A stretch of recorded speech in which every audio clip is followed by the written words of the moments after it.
This week on the Unpopular Opinion Show. It's kind of boring because nothing's happening. If your dreams don't scare you, they're not big enough. She put her money where somebody's mouth is. If I had her body, I don't think I could keep my clothes on either. No, go f yourself. We are viewed as violent criminals purely because of our existence. So just understanding the mechanics and the logistics of what it takes to put impact together, that was so key. You know what? What does it hurt to see what can happen?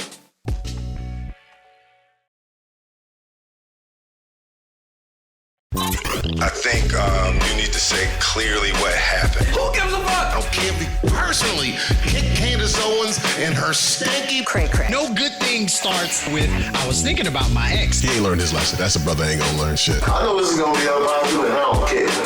Let's keep this shit funky.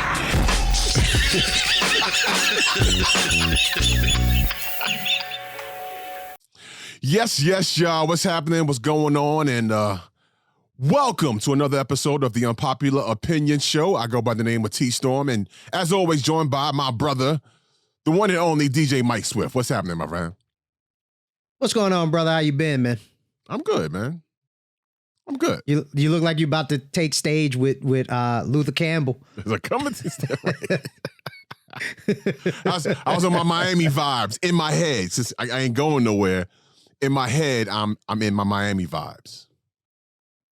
Well, it's working because I'm expecting for strippers to jump out. It's the vibe I'm going for. That's why I feel like need some strippers to pop out at any moment. And coming to the stage right now, Candy. 10 for the top, 10 for the bottom. Come on, let's go. You've been hanging out with DC too long. Shout out to DC, the Brave Supreme, man. Yeah. So that's where we at today. So much goes on and prepping for the show. There's so much to talk about. We want to talk about it all, but it's hard to keep up, people.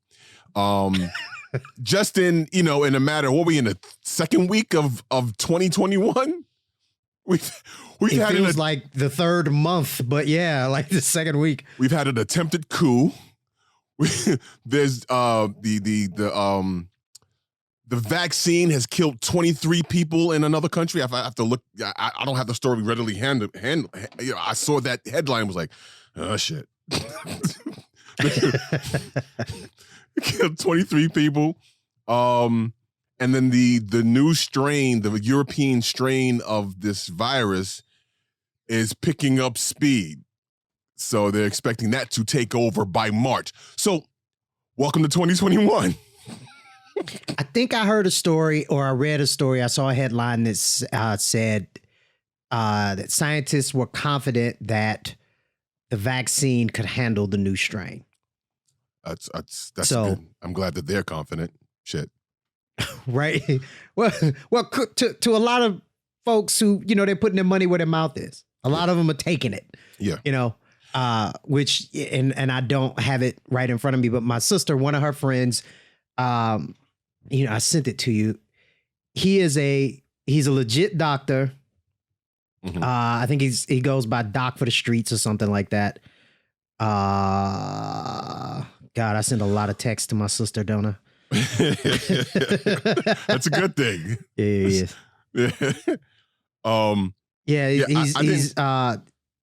Since he's on Instagram, I guess he's not going to be pissed about putting it out there because he does everything, publicly. But he's Dr. P23 on Instagram, calls himself Doc for the Streets. He's a doctor. He's a barber. He's an author. He hit my radar because he wrote a book, I think, for like young black men to help inspire and guide or whatever. Mm-hmm. And my sister bought that book for my son.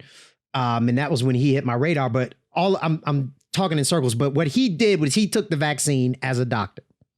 And he, on Instagram, he's chronicling his journey taking the vaccine. Because there's a lot of rumors out there. There's a lot of stuff, scaring black people. And real talk, black people in this country got a troubled history with vaccines and the United States government. So he wanted to do it himself and make it public how that journey was going. And, you know, I watched some of them. I think he's at like day 29 or something of it, day 26, something crazy like that. But I watched some of it and it's kind of boring because nothing's happening. Well, I mean, boring is good. You know what I mean? Or as we miss boring in this country right now. We've had 4 years of excitement that we wish who'd have thunk? You know what I'm saying? Like a boring relationship is what you really want. Who knew that? Baby, I don't want no drama at all. But no, it's interesting. He talks about the medicine. I think he freely admits he's not an expert in vaccines or whatever, but he is a medical doctor. So he has a lot more knowledge in that space than I do or the layman does. And he can talk about side effects and the lack of side effects from an educated perspective that will really kind of help people feel a little bit better about taking that step. And I'll be frank and honest, as I watched his videos, I felt a little bit more comfortable about taking that step. So I'm going to reach out to him and see if we can get him on the show. Okay. Just to talk about it, just from an educated perspective, other than just me being a conspiracy theorist and having a healthy mistrust of every system on the planet. So yeah, my paranoia. Yeah. While we're starting up here, we have a special guest that should be joining us sometime soon, and it's a personal friend of Mr. Mike Swift. Would you care to elaborate on the young lady that's going to be joining us today? Yes. So the young lady joining us today is one Miss Jessica Myers. Now, all of you are probably saying, "Who is that? Is it an actress or a singer?" No, it's not a stripper. She's not. I was riffing about strippers. Definitely today. not a stripper. It's not a stripper. She is a dynamic young person who I had the fortune of encountering many, many years ago. And I've watched her go literally from high school to, I think, the first Black female conglomerate to own a hotel in a major chain, I think is the distinction. So she's doing really, really big things. Her and her roommate started the business. They made the cover of Black Enterprise magazine. And I wanted to have her on today to talk about her journey. Because everybody you've watched the show or listened to the show long enough, I love to talk about people's journeys. And just some of the things that she's doing, some of the distinctions that she's received and some of the accolades she's received at this point. So right. I'm super excited. I'm checking my bank accounts to see what my money look like so I can start investing. Right. You know what I'm saying? If nothing, all this should be inspiring to all of us to, there was a quote in the article. She said, if your dreams don't scare you, they're not big enough. So, let's dream big, get scared. Yeah. You know what I mean? So we'll have some Black girl magic, some Black woman magic on the show today. Speaking of Black woman magic, Rihanna put her money where her mouth is, or kind of, sort of. She put her money somewhere. Right. She put her money where somebody's mouth is, invested in a snack company. I'm looking for the story now. I had it like right in front of me, and then you started talking about it, and now I can't find it. But she basically put up money. Her and some other entrepreneurs, singers, entertainers, they call them celebrity investors, put up some money for this vegan-friendly snack food company. And I'm looking for the name of that company now so I can get everybody. Partake Foods, Partake Foods. The company founder is a Black woman. Mm-hmm. Her goal in seeking investment and money was to get people who understood her vision of wanting to put money back into the Black community. Right. So she purposefully went after minority investors who understood what she was trying to do. And Rihanna came to the table. I think the total deal was closed at $4.8 million in investment. So I don't know if that was all Rihanna or if it was the group of investors, but that's a lot of seed money for a business. That's a lot of seed money. Yeah, that's pretty dope. Yeah. Rihanna's more than a snack now. Or I don't know how to. She's a snack to someone. Yeah. Oh, she been that. Let's be clear. Why you think Chris Brown went crazy? Like, Chris Brown and Drake. Why you think they went crazy? Like, yo. Oh boy. She, you know, not to take away from her, but she's a pretty accomplished businesswoman. Absolutely. She has a lingerie company, fashion company. What's that, Fenty? Yeah, Fenty. Savage Fenty. Fenty fashion line. Yeah. You know. So she's doing a thing. I think this is her first investment in a business that's not herself, her own thing. Got it. So maybe we'll see her on Shark Tank one day. Not Rihanna. Well, sitting as a shark. Her as a shark. Yeah, as a shark. Yeah. Oh yeah, absolutely. Yeah. Absolutely. Yeah. See her on Shark Tank. I can see that going. Yeah. She's you know, and she, you know, it's funny. Like, you don't really hear from her. You know what I'm saying? Like, you hear about her, but she's not. She doesn't appear to be making outlandish statements and, you know, getting in the news for the wrong reasons. You know what I mean? Anymore. Right? Because it was a while there. It's like she couldn't keep her little boobies in her shirt or her little pants on if she was always just taking some clothes off or something. I'm like, chill out. I mean, come on. If I had her body, I don't think I could keep my clothes on either. I'm just saying. If it were me, you got to see this. Look at, do you see this? Somebody got to see this. I took that a completely different way. Because if I had her body, I wouldn't be able to keep my clothes on either. Yeah, baby. Yeah. You know what I'm saying? So, you know, good for her. What was the big commotion with Kamala Harris? She had a Vogue cover and was trending on social media. Because they didn't like her outfit they didn't like the outfit that they, you know, highlighted for her. Did you see this? Yeah, I did. And that's the story in a nutshell. Mm-hmm. She did Vogue, and Vogue picked a photo, put it on the cover, and people were mad at the photo they picked because of her outfit. I think in the you know what? Instead of just saying it, let's show it. Maybe Vogue has it online. But they picked an outfit for her. She was in blue jeans, some Chuck Taylors. I ain't mad at that. And people were hot. They were like, that doesn't showcase her in the right way.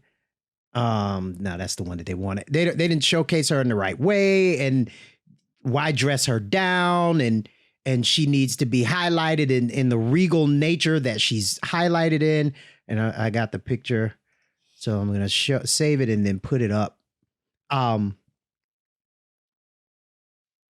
So how that works. Mm-hmm. They go in to do a photo shoot for any magazine. You go in to do a photo shoot and they do a bunch of different outfits, a bunch of different scenes. They do a lot of different stuff. Right. Usually the magazine has the final say in what they use. Okay. You, as the person in there, have a say in what you shoot, right? So if they came to her and said, hey, we want to put you in this leather motorcycle jacket and wrap a chain around your fist, and we're going to put this panther in the background. She could say, no, go fuck yourself. Right. I'm not doing that. I ain't doing that shit. What you doing? Right. So she was okay with all of the things that were taken. They did not have an agreement with the magazine on what specific image would be used for the cover, what would be used for the inside story, whatever. So they used it. She had on some black blue jeans, some sneakers, nice little blazer, and that was the one they used for the cover. Mm-hmm. Now, they did also do one for digital, where she had on this I want to say it's Michael Kors, but I don't think it's Michael Kors. But she had on like a designer business suit, a powder blue business suit, Right. you know, and this neutral kind of background. It's very, and everybody said the one you put on digital is the one you should have put on the cover of the print magazine. So now that we have some context, let's share and show. This is what people are upset over. The one on the The left. pink and green. Yeah. Pink and green because she's an AKA, right? So to me, I think they're honoring the legacy of AKAs. of African American Greek letter organizations. Mhm. They're showing her in a more relatable, kind of relaxed light. I don't see any offense here, personally. I don't either. I but understand where people are coming Right. from, but I don't Yeah. see any offense. Same here. Same here. I don't think it's. Chances are she will be the next president as well. I mean, after Biden, there's a chance for that. And I Mhm. guess, you know, the thought process is this is not really showing her to be presidential. She looks too common. You know what I mean? But I don't. I think it's kind of cool. But I do get I do understand. Like, you know, if it were a white woman, would they have done the same? I don't think so. I don't know. I don't know. Right? It's hard. It's hard to say that because we've never ever had a woman in this position. So this is like the first. To make it a black-white thing would be pure speculation and conjecture. There's I think nothing to that's- measure it against. But I think that's where they're coming from too. Maybe they didn't vocalize it, but the undertone is there. Because she's an AKA, they have the pink and green. Why would you do her like this? You know what I mean? That's how I read it. Here's what I think. I think it's much ado about nothing.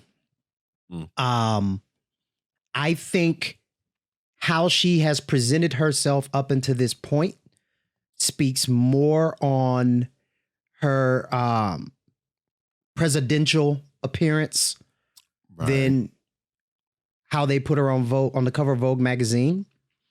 I also think I think we're starting out wrong, right? If our biggest complaint and our argument here is going to be what outfit she's wearing, I think we're putting the focus in the wrong place.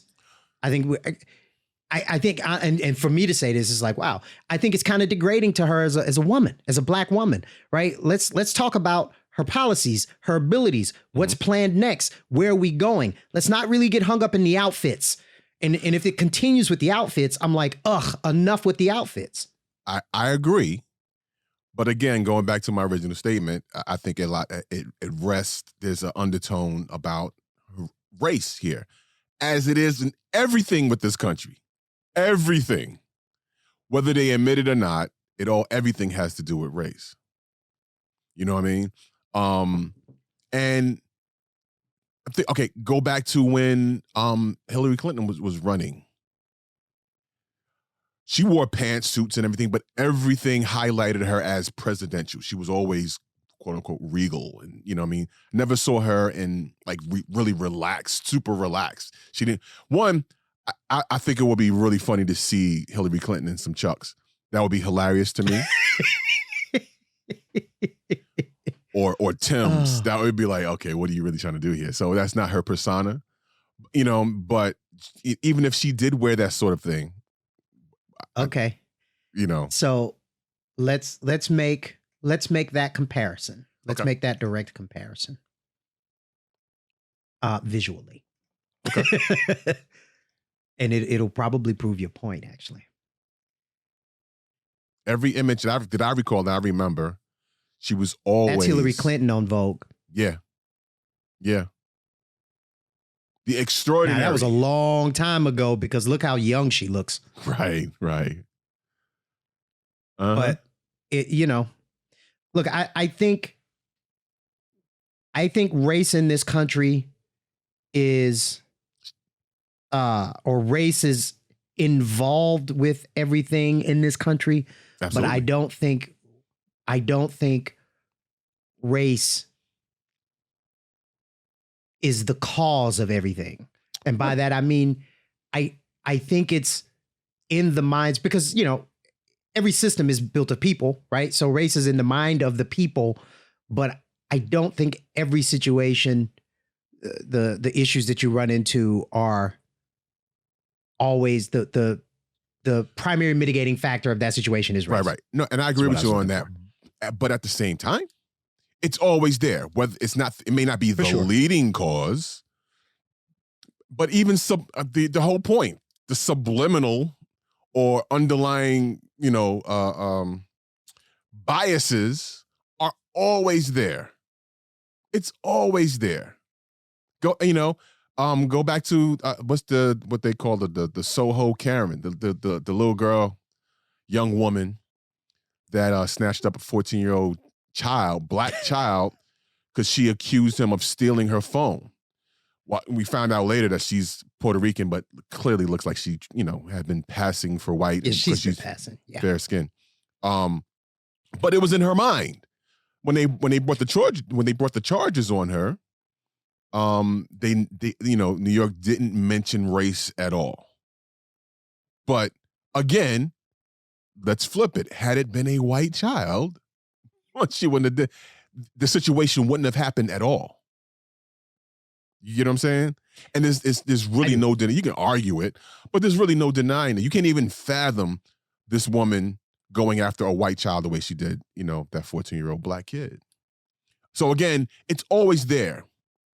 So So have you seen the video of her getting arrested for DUI? Yeah. Yes. She's carrying on and screaming. Her mom is screaming. For everybody who hasn't seen this video, I'll try to find it and link it as usual in the description for YouTube, for everybody watching on YouTube. She gets pulled over. Her and her mother, she's been drinking and now she's driving. Cops go to arrest her, and she should.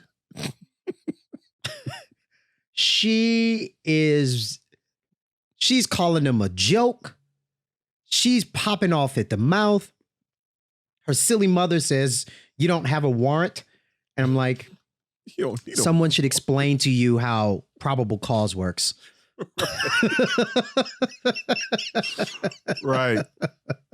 Oh, if you're weaving and hitting the curb as you're driving, they don't really need a warrant. Yeah. But it was interesting to watch it. And the point of me bringing it up, I think her issue, do I think race was involved in why and what she did? Yes.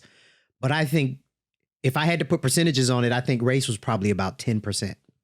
I think that person, that individual would have attacked a white child the same way. That chick is nuts. She is super entitled.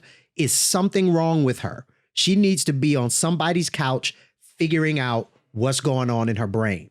And to watch how her mother behaved at that traffic stop kind of lets you know, oh, okay, the apple don't fall far from the tree. You understand what I'm saying? So it's not like this girl is nuts, but then here are her parents trying to give her proper guidance. It was like, okay, there's no proper guidance here, and she's nuts. So it's just all over the place. I think she would have went at anybody that way because she's nuts. Not to say that, or not to, I acknowledge that we are viewed as violent criminals purely because of our existence. Purely because you could do absolutely nothing. When you walk down the street and the lady crosses the street and grabs her purse, it's not because you looked at her and waved a gun. It was just because you were there. And the perception is that you are a violent criminal just because of your existence, just because you're a black man.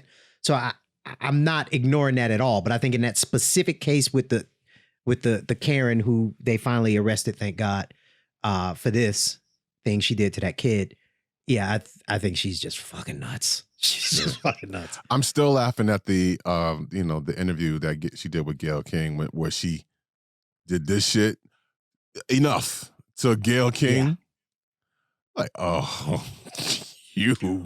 But What so a I watched that video tool. again when she was doing the interview with Gayle King. Of note in that is when she goes, Gayle, enough. Yeah. The lawyer immediately goes, stop.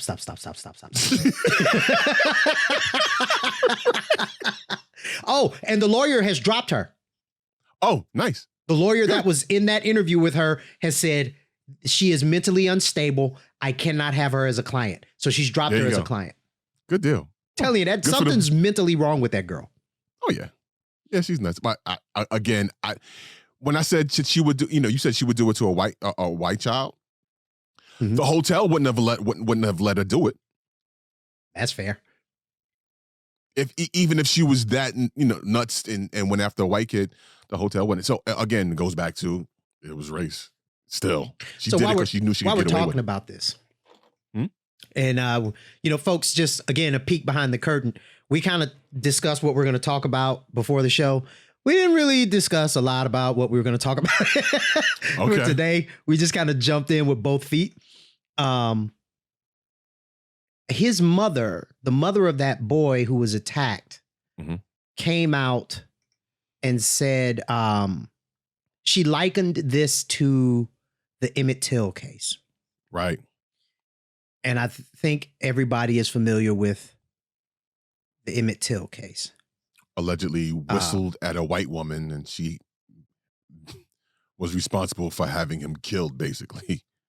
Yes, Because she lied. I can't remember the number of white men. They came, got him. I think they drug him behind a truck. And yeah, it was gruesome, horrible murder. Yeah. Emmett Till's mother made the decision to do an open casket. Right. Her son was barely recognizable. I have a pretty strong stomach, but I think I've only ever looked at that picture of Emmett Till in that casket one time because I can't look at it. Yeah. But she made the comparison between that situation and this situation, and I'm looking for the story. Yes, Keon Harold Jr. is the young 14-year-old's name. Right. Mia Ponsetto is the young woman who attacked him. Correct. And Kate Harrell, Keon's mother, I'm looking for her quote. She ultimately called for a boycott of the hotel as well. Because they didn't put her quote in here, but yes. So she said, look, that's that same kind of behavior that got Emmett Till killed. And now she's putting it on my son, and she's saying boycott that particular hotel. Yeah. The Arlo is the name of the hotel. Right here in New York City. Because Mia made the allegation. The people at the hotel questioned Keon, but they never questioned Mia. Right. Or anyone else in the lobby. Yeah. Because they just believed this white girl. And in the moment, his Puerto father, Rican girl. In the moment, Keon Sr. made that point very clear. He has nothing to do. No, he's not showing you nothing. He has nothing because the manager's like, just let's see the phone. He's like, no, he has nothing to do with it. We just got off the elevator. You saw me just get off the elevator. Oh, just because you're black, you're doing it. Yeah. And he made it very clear that the hotel manager was not helping. Was not helping. And he should have. Not because, help this black person, but I am a guest in your hotel. Right. This individual is not a guest in your hotel. You should question why this person is not a guest in your hotel, is here and making this ruckus. You should question that, no matter what's going on, right? And you would think that you would side with the guest, right? Or at the very least, be impartial in how you're going to deal with it. Ma'am, what makes you think he took your phone? Did you run into him? Did you encounter him? Did you see him near your belongings? Right. No? Well then, ma'am, why would you accuse him of taking your phone? Right? Yeah. Yeah, well. I said it before. I'll say it again. She's lucky that Mr. Keon Harold Sr. is such a restrained gentleman. And this story would have played out a lot differently if it were me. Yeah, he's a working musician, jazz musician. And I'm sure in the back of his mind, his career, everything that, was going through, I have to be careful how I handle this, because it'll negatively impact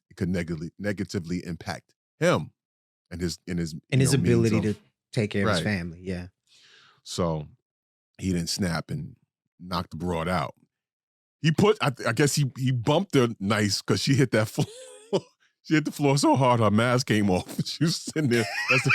That's the picture. That's the photo we got of her face with her mask off, sitting there looking like, can't you believe he pushed me? He attacked me. Yeah, okay. So we went all the way around the world. Let's come back to the Vogue cover. Okay. So people had got to close the loop on that. People had a lot to say about Kamala Harris in the Vogue cover.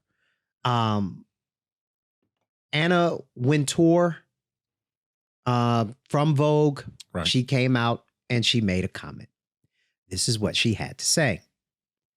I just want to reiterate that it was absolutely not our intention to in any way diminish the importance of the Vice President-elect's incredible victory. We want nothing but to celebrate Vice President-elect Harris's amazing victory and the important moment this is in America's history, and particularly for women of color all over the world. There was no formal agreement about what the choice of the cover would be, and when the two images arrived at Vogue, all of us felt very, very strongly that the less formal portrait of the Vice President-elect really reflected the moment that we were living in, which we were in the midst. Which we were in the midst, as we still are, of the most appalling pandemic that is taking lives by the minute. What does the pandemic I have to do believe with her when she outfit? says that they had no ill intent. I believe that as well. But it's a horrible goddamn reason to pick that photo. Yeah. People are dying of a pandemic. Let's put her on here in jeans. Right. That doesn't make any sense. If it were sweatpants and a t-shirt, okay, that makes a little more sense, because that's what we're all wearing right now. I get dressed up just for the hell of it to go to the supermarket from time to time, and that's just for my mental health. Like, okay, I still have clothes that I can fit. They be like, brother, you just came to get some milk. Why are you wearing a 3-piece suit and a tie? Because damn it, I can still fit it. God damn it, I'm going to do it while I still can fit it. Another 9 months of this shit, and I ain't going to fit into nothing. They're going to have to send a damn forklift to get me up out of this house. Yeah, I think it's a terrible reason to pick that photo. Yeah. All right. Shifting gears. So we talked about the siege of the Capitol that happened a couple of weeks ago. And first of all, let me just express how much joy and laughter I've been getting from the footage of these rioters finding out that they're listed as terrorists now and on the no-fly list, and they can't get on planes or getting snatched off planes, and they're crying about it. Brings me so much joy. It's hilarious to me. Join me in laughing about it. I'm sure if you've seen it, there's several different people, footage of several different people getting pulled off of airplanes and all that type of stuff. With that said, did you see the video of Chuck Schumer having like a impromptu press conference on the street somewhere here in New York, and the crazy woman that decided to do stand up? Was she like, thank you, ladies and gentlemen. Thank you, ladies and gentlemen. It's good to be here. My name's Susie. Just flew in. Yeah. Thanks for giving me the stage, Chuck. Right. She started roasting Chuck Schumer for some reason. She called him an anti. Did you see it? I read the story, but I haven't seen the video. I have the audio. Brace yourself. You know what? You racist socialist condition out, but you can't take it. Remember this. Adolf Hitler was a socialist. And that's exactly who you follow. You're nothing but a coward. Seeing you crying under your desk, I actually got sexually excited over it. That's how much I loathe you. That's how much I'm glad what they did. Let me focus on that one statement. I actually got sexually excited over it. Really? Watching him hide under a desk, she said. I actually got sexually excited over it. This woman, that's funny. That's funny. That's a hell of a punchline. So can you see the lady in the video? I don't know. I don't remember seeing her face. I just heard her voice in the background, and Chuck Schumer just kind of like, okay, just finish up, lady. Okay, we got another crazy one here. All right, and security. She's got a solid 3 minutes of good material. And security kind of swarming around her just to make sure she doesn't get violent or whatever. But I don't recall seeing what she looked like. She sounded like an old crazy bag. So. Okay. That, ladies and gentlemen, was called restraint.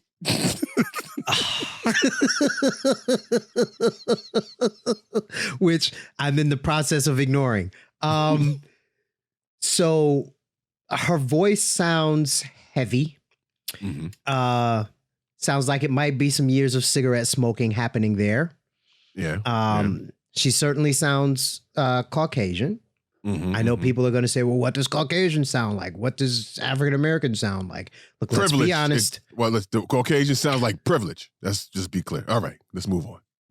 There are unique tonal qualities that we can identify about different racial groups, generally speaking. She sounds like she's never had a problem catching a cab. How about that? Now, she sounds like she may have had an issue or two fitting into the cab.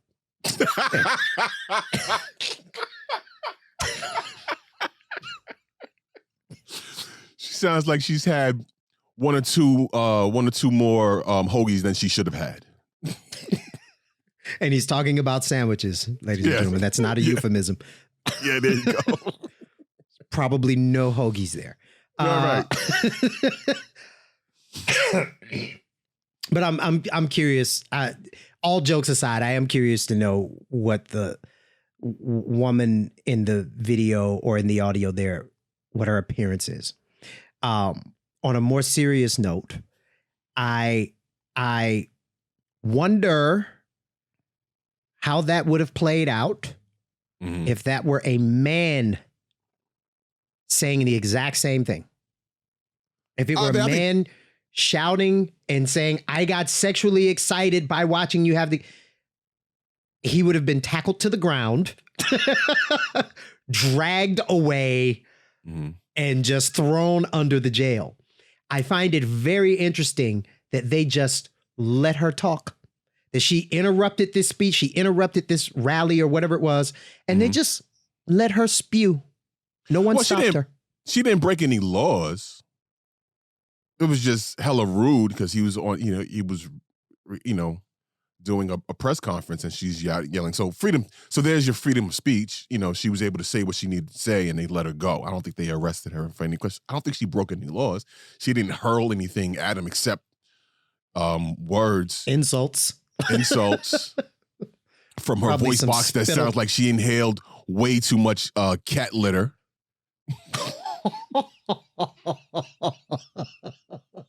I'm just trying to say she has a lot more WAP in her household, than the average person. That's all I'm saying. Yeah, I think they gave her a wide berth because she was a woman. I really do. But look, freedom of speech includes shit you don't want to hear. So yeah, that she could say whatever. We she have wants. to do something to make that statement to clean it up, if there's any cleaning it up, because I actually got sexually excited over it.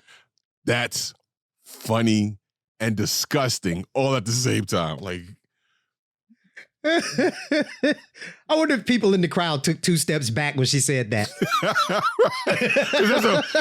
if she looks like what she sounds like, everyone threw up afterwards. There goes my falafel. She said, they started throwing up shit from last week. Like, get this crazy cat lady out of here. Oh. So I messaged Jess to see where she was at. I haven't heard back from her. So I say, let's just push forward, complete the show, and maybe we'll get her in another time or later on and bring her in. But sounds good. This is live on tape, people. This is live on tape, people. It's like live on TV, but not.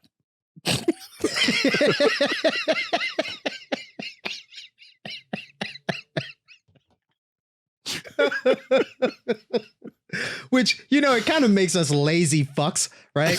Because we can edit out all of the shit that we don't like or that makes us look bad or whatever. But it's like, fuck it. Just leave it in there. This is our version of SNL with no budget. This is what SNL, the news desk would look like if they had absolutely no money.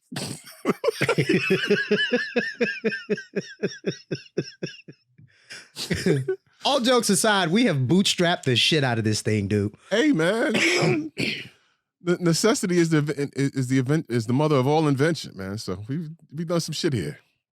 Yes, we have. So, you want to talk about Mr. Trump? Yes. And he has stated that he's not going to the inauguration, and which Big everyone shock was like, there. Good, motherfucker. Pence has said he's going. I don't think he should go either, to be honest with you, because he's just as bad. He's been an enabler, and even to this day. So when the siege happened, reports came out that said that those rioters were so close to actually getting to Mike Pence, where they had to whisk him away and hide him in a room. Yeah, as people, So, and then he went and kissed Trump's ass. I don't get it. Oh wait, there she is. Hang on. But I think what's hilarious, we're all patiently waiting, and by the time you've seen this, maybe it'll be done. But we're waiting for Joe Biden to and Kamala Harris to be sworn in on the 20th. And Trump is in Trump fashion is trying to stay in the spotlight. No Twitter, no social media. He hasn't been on Fox News, I don't think, as far as interview, because he would just call in on the regular when he wanted to be on and just ramble for hours. But he hasn't been on there. And so I think he's feeling neglected, and he doesn't want to go away. There's reports that he's planning on a farewell ceremony the same time as the inauguration in Florida, though. Like, motherfucker, just and all of us feel kind of way that Bill Maher was able to compose a children's book called Pack Your Shit and Go. All the votes have been counted. All the courts have said no. You're all out of options. Now pack your shit and go. It's clear that you're angry, that you're feeling quite low. That feeling's called losing. So pack your shit and go. Pick up a new hobby like knitting or banjo. Call your favorite hooker. Just pack your shit and go. Start a cable network. Try talk radio. There's an opening at Limbaugh. But you gotta pack your shit and go. Because you treated your job like a reality show. Well, now it's been canceled, so pack your shit and go. Right. Yeah. If America were a black woman, Get your shit, and get out!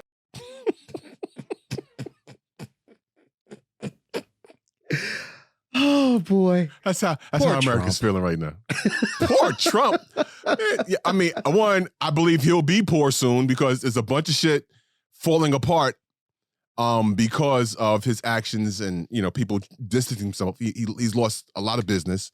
And some of the things that he just licensed his name to, they're dropping his name from. Oh yeah. He had deals for like golf tournaments and shit like that. They're distancing themselves from him. Like, it's a bunch of shit that's going away. If you're named Trump, it's going to be hard for you for the next for a while. It's going to be a while. You know what? I would say at least the next 10 years. Here's why I say that.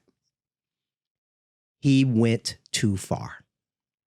Like, everybody knew he was a bit of a narcissistic, self-centered maniac. Mm-hmm. But a lot of people just kind of said, only in America, right? You get to be that. He tried to destabilize the republic. You don't do that. No individual is bigger than the republic. The republic topples, businesses topple, power elite loses money, world economy becomes unstable. You don't do that. So he did it. Folks ain't messing with him. Jessica's here. Hey, Jessica. How you doing? Here she is. Hi, how's it going? Hello. It's going great. You on the go, I see. Yeah. Yes. I was doing an entrepreneurship program down here in Brunswick, and we got tied up, so I do apologize. Oh, No, it's fine. Listen, this is probably the most informal interview you will ever do in your life. Well, thank you. Thanks for joining us. And may I say congratulations on what you and your partner have accomplished. Thank you. You make us all look good. That's the goal. That's the goal. Yeah, man. So we gave a little bit of a brief background when we started the show. So how we kind of work here is we start the show, we do the show, and then our guests just kind of jump in and we just continue the conversation. It's just very relaxed. So we gave a little bit of a brief background about you and me. And I remember, Jesus, I first encountered you. You were a junior in high school? Yep. I was a junior in high school. I was 17 years old. Yes, when I first started working at Fox. Yep. 17 years old. And I remember this energetic person with this big, huge smile and this hunger and zest for knowledge and information and learning, and just watching you absorb everything that you absorbed. And then off she went into the world, right? So just, for everybody, can you talk about that internship? Because it's a very important program that you were part of that set that internship up for you. And just tell us about your journey, because my thing on this show is to talk about the journey, right? Our people, oftentimes, especially young people, they see the end. They see the cars and the money, and they don't see how you got there.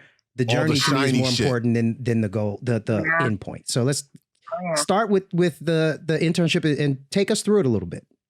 So really where it all started, and even now doing an autopsy on, my path and my journey, it really started from seeing my dad as a pastor. I remember growing up, seeing the altar calls where you got hundreds of people, what felt like thousands as a child. And it's like seeing them go up to this altar and then their lives are changed and they come back and they got testimonial service. So being around that as a kid, I always wanted to be, I was like, that's what I want to do. I want to create impact. And so in thinking as a child in 9th grade, it's like, well, what's the greatest impact? Somebody saw something on TV that it changed your life, right? So I was like, I want to be in television. I want to create impact, just like my dad did. So I remember in ninth grade, I sent a message to NBC. I was like, I will sweep the floors. I will dust the table. I just want to be around where you guys are putting in the magic to impact. And that's how I came across the program called the Emma L. Bowen Foundation, where their focus was getting minorities in media in high school until you graduate college, so that by the time you graduate, most places, when you graduate, they're like, cool, we need 5 years experience. And you're like, where am I going to get 5 years experience? I just graduated yesterday. Well, what's going on? So thankfully, this program was definitely targeted at changing the scope of media and minority involvement. And it starts as young as 17. And what they have that's different from a regular internship where you just come work for free, it's actually a paid internship, and they match whatever you get paid as a scholarship. So it was twofold in that I was working there for my education, but I was also working there to get a sense of, is this what I want to do? What sector in television do I want to do? And how can I set my sights on the impact that I'm looking to make? So that's how I met Mike, because I was drawn to the marketing element, because that's where you had the relation to the people. Right. You can really see your direct impact of somebody saying something on the news, but we're in the community understanding how it impacted them. That's what I was drawn to. So just understanding the mechanics and the logistics of what it takes to put impact together, that was so key. But it's like, I didn't even realize it at the time how much of a training ground that was. I came across someone the other day that mentioned practice is a privilege. And what you practice in those primitive years is what sets you up for success when you come into manifestation of what you're truly called to do. So for that part of my journey, I am forever grateful. Well, I'm look, the student has become the teacher. When we say how it's come full circle, Mike, because I realize, because even now, Leonard is a huge part of my team in helping me get everything together, but in understanding the manifestation to do the banker. So Mike and I used to always do screenings back at Fox, and I used to love them. But I used to say, I wonder how would it feel to put this on for me. Now, for years and years and years, I've gone to screenings, tried to be the first in line. But this last year in 2020, I was like, you know what? Let me step out and do it. Let me call the sponsors. Just as Mike showed me how to do years and years ago, let me do it. And I wound up partnering with Leonard.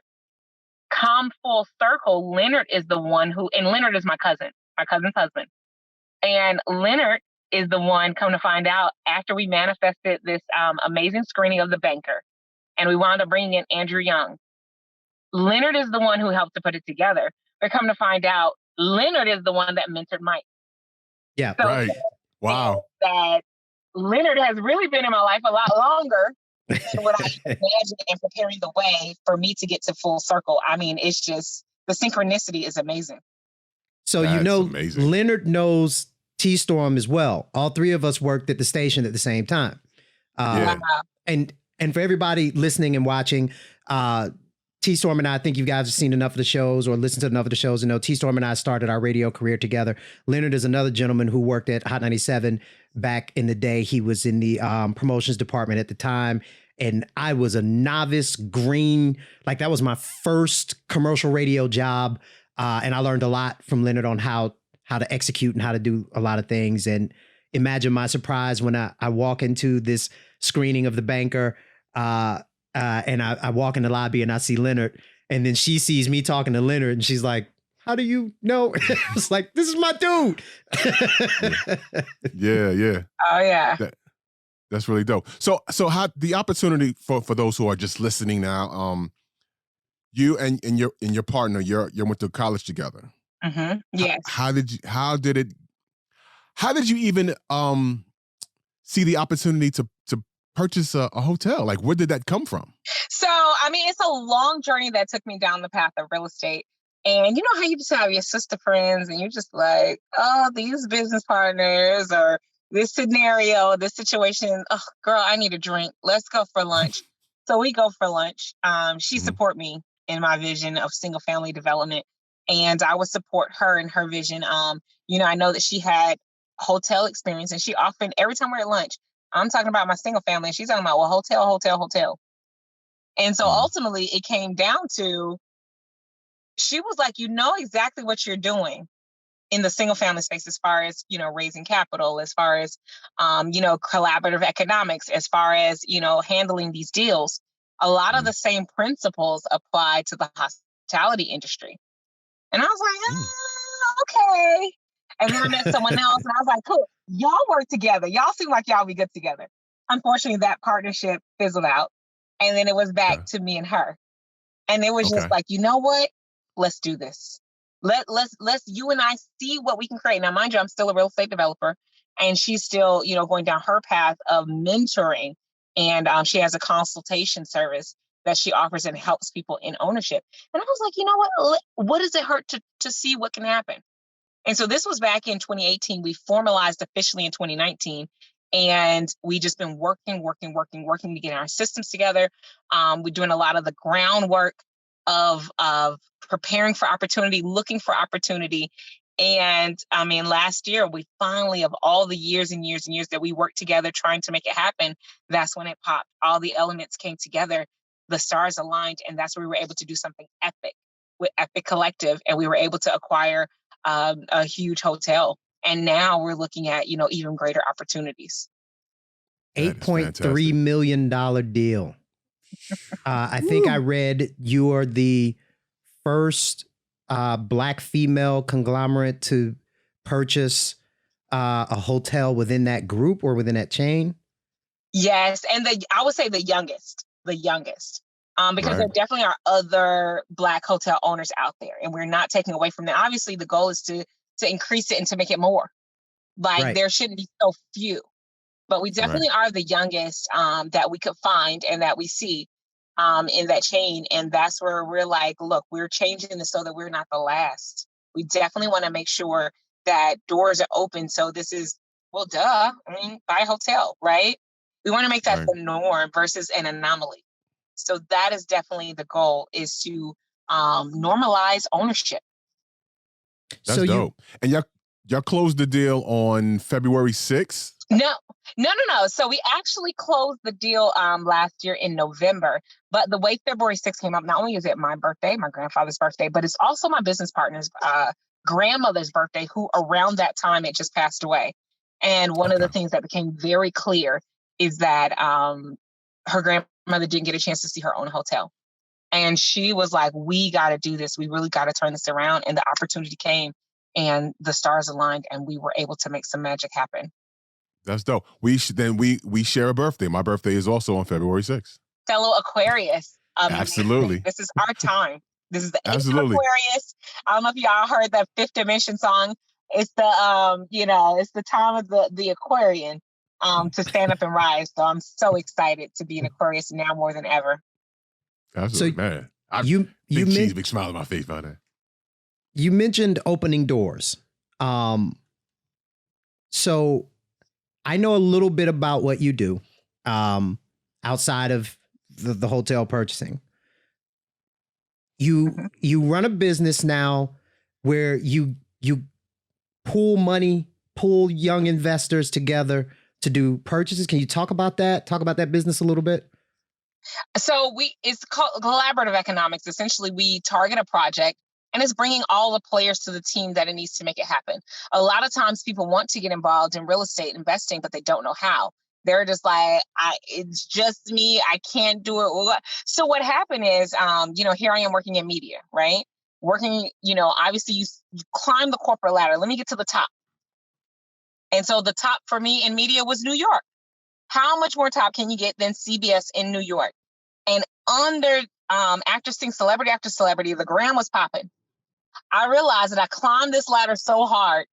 And I was talking to my dad and I was like, it doesn't feel fulfilling. And he was like, what if the ladder is on the wrong wall? You spend so much time climbing this ladder, but what if it's on the wrong wall? And at 22, I'm like, well, what wall should I put it on? I've been working since I was 16, 17 on this wall. What happened? And that's when I went down the path of self-discovery. That's when I went down the path of gotta do something different. And that's when I found real estate and understanding that ownership was my way out, was my way of building that financial prowess so that I don't have to work anymore. And after I got real clear that real estate was the way to go, that's where I enroll a team. it's like, cool, I got into real estate. I just jumped in feet first. And my first contractor selling drugs out of my house. Next contractor stole $30,000 from me. Oh. And it's like, whoa, like hit after hit after hit. Thank God I was able to stay in the industry. Do you know how many people would quit after the first instance? After the second, it was 4 instances and it still was not popping off. But I built a team. I learned a lot about the economics of putting together a deal, having the power players in place so that you can make these greater risks. And that's what allowed me to start partnering and working with investors to make magic happen, to truly bring change to a community. It's about collaborative and group economics. I can't do it by myself. And I understand why people are scared to make the first move, because it's scary doing it by yourself. But we created a team, a community of resources that we can band together and do and invest in larger projects together. It's about bringing all the elements to the table that's needed to happen. Because money, credit, experience is not all money that's always needed. And most people think like, oh, it's money. Like I said, I had money when I started and I was still coming and hitting a brick wall. So that's about having all the elements of a team together so that through that synergy, we can really make happen some magic in these communities, underserved communities here in Atlanta. And I've started doing work in other markets as well. Wow. Okay. Mind is blown right now. All right. So let's make it, let's take it from the macro and bring it to the micro and make it tangible. I'm John Q. Smith. I'm sitting at home, I'm watching this, or I'm sitting at home and I'm listening to this, and I say, oh my God, she's saying everything that I've thought. I've always wanted to try real estate investing. I just can't handle it by myself. How do I get involved into this collaborative economic situation? Well, I always say start with your investor thesis. And the investor's thesis is starting with the end in mind. So that's understanding, some people may like, hey, I just want to make a little bit of money, not too much, just to supplement my income. Somebody else may come in and is like, cool, I got a large purchase that I got a large vacation or some other things that I need to do that are larger. That's what I need. Or I'm legit trying to replace my income and do this full time. So first, you really want to understand where you're coming in. Then you want to understand what resources you have to do it. So cool, either I have time, I have income, I have credit or experience. So you really want to look at what it takes to put together a deal. And where are you, what do you have versus what do you need? And that's where you go and you align yourself with a team that has the resources that you don't, or you understand how to source this in to create your own team. Now, it takes a lot to build your own team because if you don't have a readily available community of people you can trust that are skilled in what you need, it takes time to build team. So that's why we created opportunities to work with our team to bring some of the elements that you have and pair them with what you may need. Gotcha. So if I got money and I'm like, I don't want to do none of the work, I just want to write a check and invest in what you're doing. Is there opportunity for the layman to be an investor in your business that way? I do work with passive investors to allow them, like, hey, based on your experience, based on my experience, here's how we can work together. So that I do work and connect with investors. I love it. I'm thinking about this money for 2021. That's the thing. And I'm big on either, we can join forces and see what we can create together, or, hey, I got educational services where you can learn how to be a DIYer, do it yourself. So how do people get to this information? Like, how do they get in contact and find all this? You're muted. Jessica, you're muted. We lost your audio. The best way to reach me is through Instagram, honestly, through It's Jessica Myers. But I also have my website, itsjessicamyers.com, which is also created as an informational hub as well for my development services, as well as the courses of how you too can go from wholesaling to hotel ownership, but getting your start through wholesaling. So I also have some of those resources as well. So what's next? What are you looking to do next? So we actually have several other deals on the table that news will be coming out about soon. And I also am down here now working in Brunswick, just really helping the community and breathe life back into the community. Actually, unfortunately, the reason why I was late coming on today, one of our friends announced his mayoral candidacy. So Oh, wow. he definitely has his eyes set on rejuvenating, bringing life back into the city, this coastal city. And there's so much opportunity on the development side, in linking in with the community that's doing that, especially connecting with community leaders. So that's where we work today in transit. But it's beautiful to be a part of the ground floor of them changing the narrative here in the city of Brunswick. Any other politicians reach out to you? Any other what?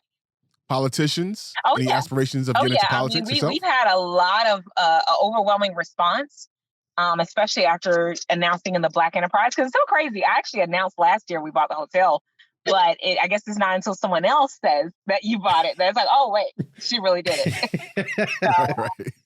So that's when the media attention really started opening up. And as well as, we have had people reach out to saying, hey, like, can you bring those efforts of change to my community? I mean, people from the Midwest are like, how can I change my community? Like, you inspired me. How can I change my community? Because it was one thing, Mike, you mentioned about like the $8.3 million hotel. And, you can get caught up in the 7-figure deal, and that's beautiful. But to get there and to actually talk to the staff, like one guy had not had a vacation in over 2 years. Wow. Another team member was like, she was sitting there with glasses and she was like, I could not see. I finally got benefits and I was able to go to the doctor. Someone else finally got 401k benefits so that my family doesn't have to worry if I'm not here. Like it's one thing to yes, we get the hotel, yes, we get the publicity, but it's another thing to understand the impact that we're truly making in communities. And that's what really does it for me. Here's a quick question. So with all that's happening with this pandemic and everything, has that impacted your business at all? Yes, it's have you ever heard of Black Friday? It's the very element of what Black Friday is for most consumers. Mm-hmm. The state of the economy and what's going on has created Black Friday elements for investors. Most investors thrive and millionaires are made during down economies and markets, because that's when you're able to grab and get a hold of assets that when the economy turns around, you have those value. You're already positioned to win with the values that you're able to get from the assets you acquire during a down market. Yep. When the market rebounds, you benefit. Right. Buy cheap, sell high. Exactly. And Mike, I don't know if you remember. I remember I was it was someone's office, or maybe it was your office, because I think you had just moved or something like that we were in, and you told me there are 2 ways to build a business, and you said you build the business to sell with the intent to sell. And I mean, and that's what I mean by so many elements that you've implanted in my life are things that I still live off of to this day, because I always think of how do I remove myself from being the product in my business, and how do I always think to sell? And that's an element that you taught me back in 2005, 2006. God, that's been so long ago. And that's how I built my business. That's crazy. Wow. I'm surprised you remember half the nonsense that I said. It wasn't nonsense. Like I mean, it was so impactful. I was excited to get up every day to come to the office, just because of the knowledge. I mean, you were just freely, like, to see that at 17, 18, 19, like, I mean, you had me reviewing contracts and putting together terms, like, so to understand the lingo, like, and I'm reviewing contracts before I'm 20. Like, and imagine that exposure that, I'm forever grateful. Like, that's why The Alchemist is my favorite book, because it talks about how everything along the journey prepares you for who you are to become. And that's why I never forget a lot of the information that you share with me and the experiences you allow me to be a part of, because that's what's shaping it out now for what I'm doing. Look, I and I really do appreciate that. I believe in giving people a little bit more than they can handle, right? Because that's how you grow. If you only get what you can handle, if you only get what you understand, and you stay right there. Now, I saw in you, like I said earlier, that hunger to learn and to you never shied away from a task. You never shied away from a challenge. You never complained. If I said, hey, go do this thing, you would go and do the thing, right? Like whether you knew how to do it or not, you would educate yourself, you'd find the information, and you would go and do the thing. So I try to do that with a lot of young people. I'll be honest with you. It doesn't work for a lot. But I'm super excited to see that it worked for you. I'm really thrilled to see what you were able to accomplish, where you are now. Is some things in the story that I had no idea about. Like I had no idea how you went from TV to real estate. I just knew she's going to be a monster in the television industry. And now you're a monster in the real estate game. So I'm super excited about this. Yeah. And also a lot of contact from media is what's driving the story of what I've built in real estate. From the leader of the Emma Bowen Foundation that I was a part of that got me working at Fox, she's reached out. I mean, obviously she's tried to push me with Discover Networks or any other way that she can open up opportunity. And even now, she's just like, how can we take and amplify what you're doing? So I've built a few experiences that I'm working with, brands and those television relationships that I've had, and the sales experience that I gained over time as far as getting. And like all of those elements combined really make for an impact in that we're having here.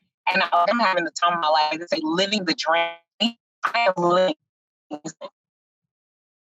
We are losing you. Yeah, you're breaking up a little bit. Are you back? And you're muted now. I started moving, so I apologize about that. No, you're good. I'm back. Now we appreciate you joining us and sharing your story, and really, really heartfelt congratulations. Extremely, see, we're both gleaming, like extremely proud of what you've accomplished. And Mike, knowing you from 17 to now, seeing what you've become and imagining where you're going even from here, it's really, because the realization is like,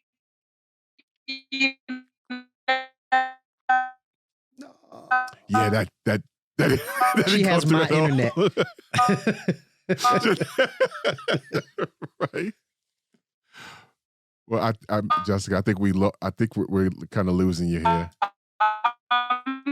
33. That sounds like a transform cut. It's so much more to go.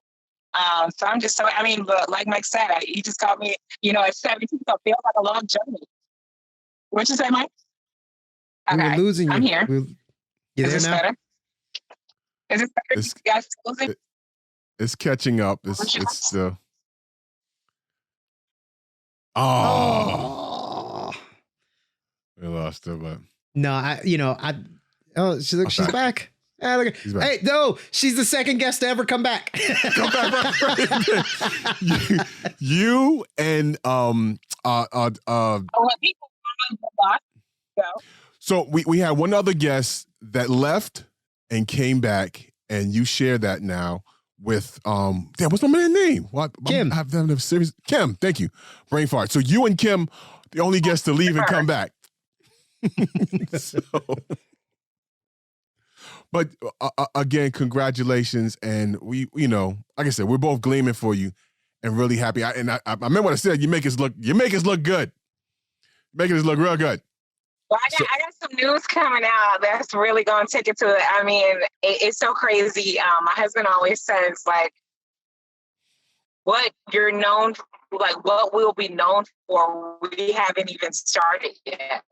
So I'm excited that everyone's excited about the momentum, but that's not even the beginning of what we're set to do. So I'm really excited about getting to work and, really taking this down.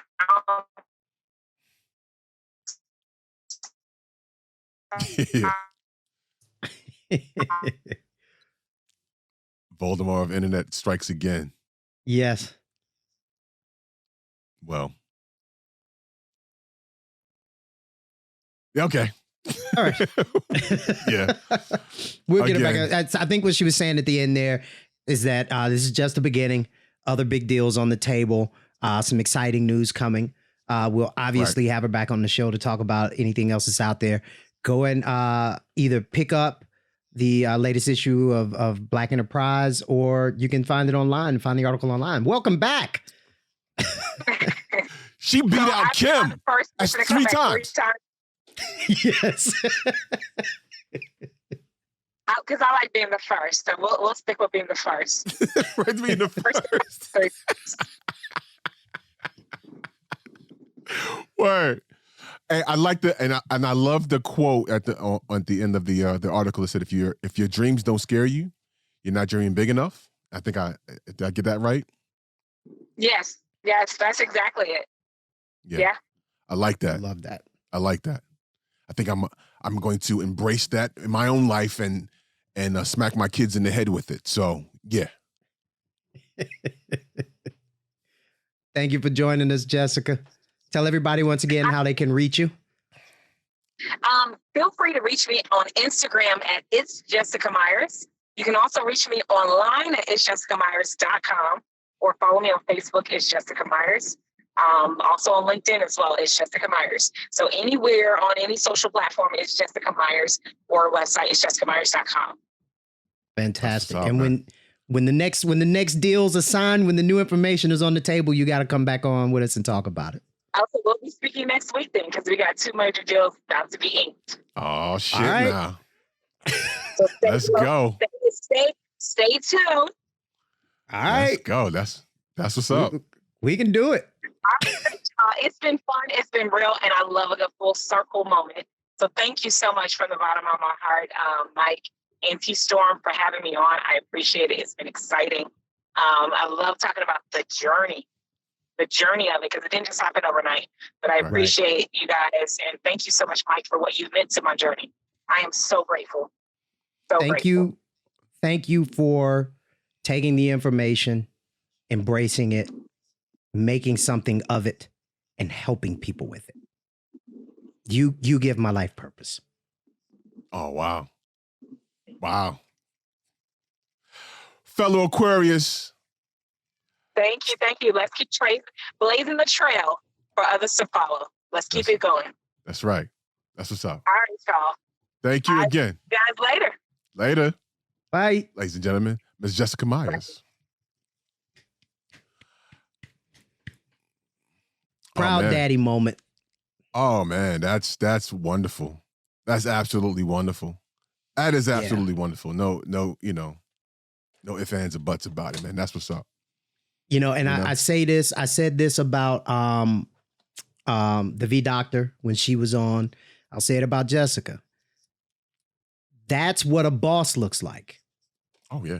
Not the makeup and the Instagram model and the popping bottles and driving Bentleys. All that shit is nice. You know what I mean? That's cool. Whatever. I like luxury as much as the next guy. But when you start talking about boss, you start talking about leveling up. That's what it looks like. It looks like a young woman who lost her job, who inside of 3 months, 6 months, created a business, created a product to help women with a problem that I ain't know nothing about. Right. and inside of that short amount of time, hit $100,000 in sales the day we talked to her. Right. It's a young woman who put herself in situations and scenarios to learn as much as she could learn and build and take chances and step out there and create this business. Like, that deal was worth 8.3, but I think they did something like $14 million in deals before the hotel deal. Right. And then to be concerned about the people involved in the hotel deal, to take that information and teach other people, because, not for nothing, a lot of people would just say, hey, come do business with me. She says, okay, well, you can do business with me, or I'll teach you how to do it yourself. Right. That's a boss. That changes the impression of what Black women are. right? More than a new outfit or a role in a starring role in a film, right? Right. So I'm super proud of her. Definitely a proud daddy moment. Yeah. Yeah, man. I salute again. Yeah. I think we'll end on a high note there, man. There's gosh. What more can I say? Hey, folks, we appreciate you watching. We appreciate you listening. And thank you for taking this journey with us. If you haven't, if it's the first time you're listening, hey, make sure you subscribe. Follow us on all socials at Unpopin Show. That's on Facebook, Instagram, and Twitter. And of course, our website, unpopinshow.com. Subscribe, catch up on what you've missed, and look out for us our next episode. So by then, we would have gotten rid of Trumpet is the bad president. Yeah. And hopefully we'll be back to boring politics by then. God willing. God willing. Until they come try to take our guns. Right. Until then, as the Animaniacs would do. Totally insane. They push me on Main Street. Oh God, it's still so funny. Peace, y'all.